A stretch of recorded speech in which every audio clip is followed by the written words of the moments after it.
Magandang gabi sa ating lahat mga kalingap. At andito po tayo ngayon sa landing pad dito sa kusina. At tayo po ay magluluto ng adobong manok. Para po ulam namin ngayong hapon.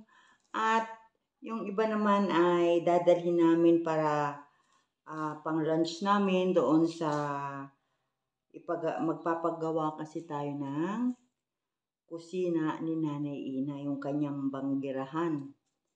So, ayan. Bukas ng umaga, alas 8, pupunta kami doon at ako maagang gigising para makaluto na ako ng pang lunch. Hindi na namin bibilin sa labas. Ayan. So, para tuloy-tuloy. Siguro naman hanggang tanghali lang din o hanggang pagkapananghalian yung gagawin. Kasi kusina na lang naman yun, yung banggirahan ni Nanay, yung patungan niya sa kusina. Para hindi niya kasama doon sa kanyang higaan ang kanyang plato. Ayan. Kaya, tinawagan ko yung isang beneficiary ni Sis Irene na si Ronnie, na kung siya bukas ay walang gagawin, ay baka pwede niyang gawin yung kay Nanay Ina na kusina. So, ito, nagpunta ko ng bayan. At hindi naman po tayo ngayon nakapag-scout na naman. At kaninang umaga ay mainit. At pagka hapon na, umuulan. Ilang araw na po yung ganyan, 3 araw na. Tuwing hapon umuulan po dito sa Lopez. Ayan.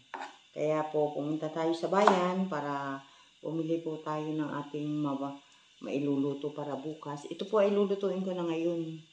Dahil hindi nga po ako nagbubuhay ng refrigerator. At ang laki-laki po ng refrigerator dito. Wala naman po akong ilalagay. Kundi, yan, bumili ako ng siguro more than 1 kilo na manok. Para po bukas na rin yung iba. At salamat nga pala si Irene. Salamat sa blessing. Ayan. At bukas tapos na ang dampaan ni Nanay Ina. Medyo matagal-tagal na rin kasi bago na gawa. Kasi yung dating gumagawa nun ay nabisi na sa kanyang taniman. Yan kaya po, nagkataon naman po yung isang tinutulungan ni Irene dyan sa sementeryo ay wala po siyang gagawin bukas. Kaya po tayo ay kanyang sasamahan. Ayan. At samahan din po niyo ako ngayon. At ako po ay magluluto ng special adobo. Chicken adobo. Siyempre, tayo ay may ating mga pinagbalatan, ating lagay sa plastic. At ilagay natin mamaya sa puno ng mga halaman. Ayan, shout out po. Ay, nakasombrero pa pala ako. Ayan, hayaan natin ako magluluto naman. Ayan. Kararating lang po namin galing sa bayan. At kasama ko po si Ria May. At ngayon, samahan naman ako ninyo magpuhugas ako ng chicken. Ito po yung chicken kong binili. Ayan, huhugasan natin para tayo ay makapagluto na ng chicken adobo. At lilinisin natin ang ating chicken. Ayan. Ito po ang chicken. Fresh chicken. Ayan. Sorry naman, maingay yung tubig ko. Ayan po. Dinagdagan ko na para ulam namin ito bukas. Tapos na umaga, iinitin ko na lang ito. Tapos magsasaing ako. Para po tayo ay may tanghalian. At bukas pong alas 8, bago mag alas 8 po ay tayo ay aalis na dito sa landing pad. Para po maagang matapos. Ayan, salamat. May masarap kaming ulam. Miss Irene, salamat sa pinadala mong pamalingki ko. Thank you so much. At saka sa ating pambayad doon sa gumagawa o sa gagawa. Ayan. Nakakatuwa naman. Ito.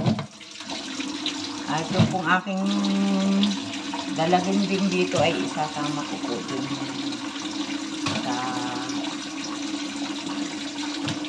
sa bakungan. Ayun. Ay po magsisimula ng magluto. Saan ko ba ilalagay ang aking mahiwagang? Ayan. Okay yan. Ayan. At ngayon ay sisimulan na natin. Ayan. Ayaw mabuksan ang aking gas. Ayun. Ayan mga kalingap. Let's cook the special adobong manok. Ito muna yung ating medyo fry ng kaunti. Ayan o. Ganito yan, adobo. Sambuong chicken. Sariwang-sariwa. Fresh chicken. Ayan, siyempre. Sasarapan natin para hindi mapanis.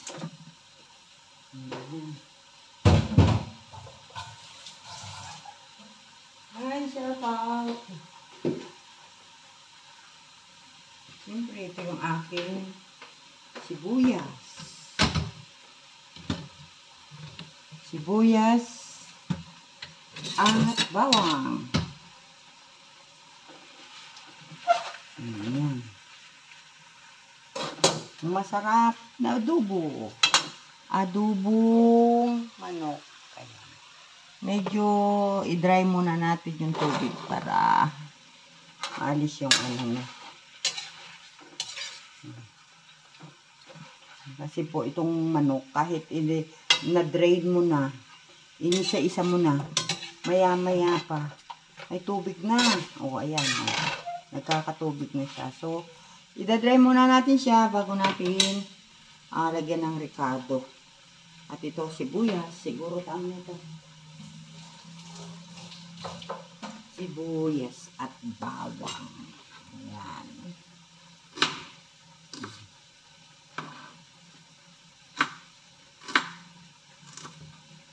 Hindi na ako naka-live po. Ako yung may ginawa kanina.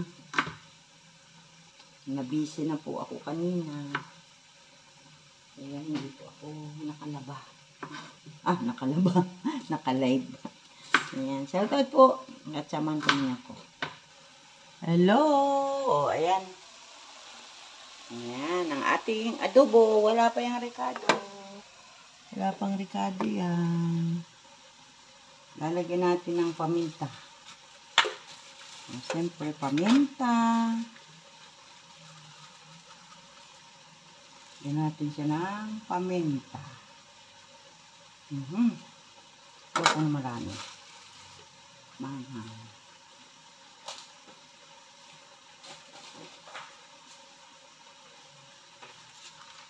Ito muna ilalagay ko. Oyster sauce.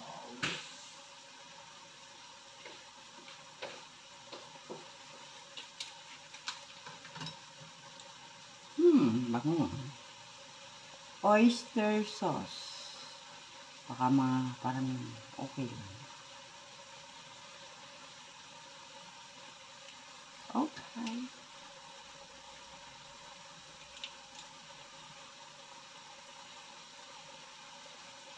Yun.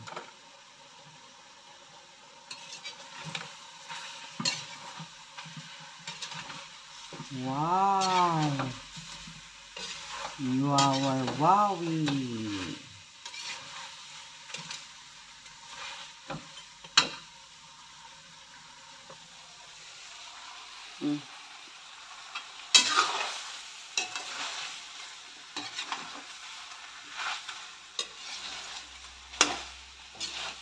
Ayan.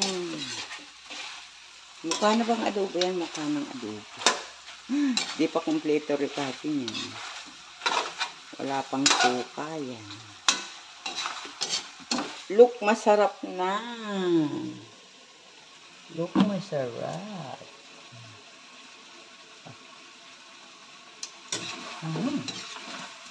Yummy.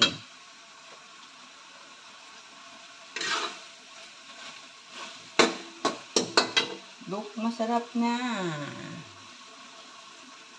Siyempre, lagyan natin ang suka. Brown syrup. Siyempre, lagyan din natin ng kaunting toyo. Ay! Nakabuhos na yata. Okay, tago. Ayun. Tingnan natin tubig. Ano ito eh. Para hindi mabigla ang luto. Yummy! Yan mga kalina. Wow. Ito ay ulam namin ngayong gabi. At saka bukas ng tanghalian na tayo ay may papagawa dun sa bahay ni Nanay Ina. Sa kubo. Sa kubo pala. Yan sa. Maya. Samahan ulit ninyo kami. Ayan. Shout out si Irene. Shout out sa Team Kalingap.